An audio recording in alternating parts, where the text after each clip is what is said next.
সদ্যই ৪ পেরিয়ে ৫ বছরে পা রাখল ঢালিউড কিং শাকিব খানের ছোট ছেলে শেহজাদ খান বীর। আর তাই সন্তানের জন্মদিন উপলক্ষে খুনসুটিতে মেতেছেন শাকিব। এমন কিছু ছবি সামাজিক যোগাযোগ মাধ্যমে শেয়ার করেছেন অভিনেতার সাবেক স্ত্রী ও বীরের মা চিত্রনায়িকা শবনম ইয়াসমিন বুবলি। শেয়ার করা ছবিগুলোতে বাবা ছেলে বেশ হাসি খুশিভাবে ধরা দিয়েছেন।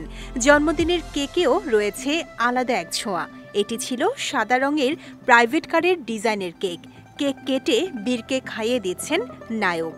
এখানে যেন তিনি মেগা স্টার নয়, একজন বাবার দায়িত্ব পালন করছেন শাকিব।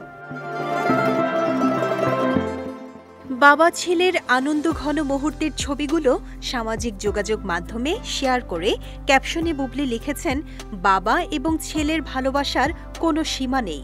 ক্যাপশনের সঙ্গে একটি ভালোবাসার ইমোজিও জুড়ে দিয়েছেন নায়িকা।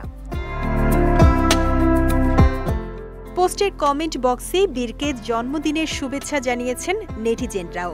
একজন লিখেছেন, মাশাআল্লাহ, অনেক দোয়া ও ভালোবাসা রইল। অন্য একজন লিখেছেন, রাজার কোলে বসে আছে রাজপুত্র, দোয়া রইল বীর বাবার জন্য।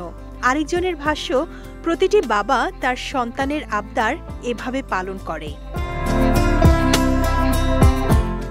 ২০১৮ সালে ভালোবেসে বিয়ে করেছিলেন শাকিব বুবলি। এরপর ২০২০ সালে তাদের কোল জুড়ে আসে পুত্র সন্তান শেহজাদ খান বীর। তবে সম্পর্কের টানাপোড়েনের জন্য পরবর্তীতে বিচ্ছেদের পথে হাঁটেন এই তারকা জুটি।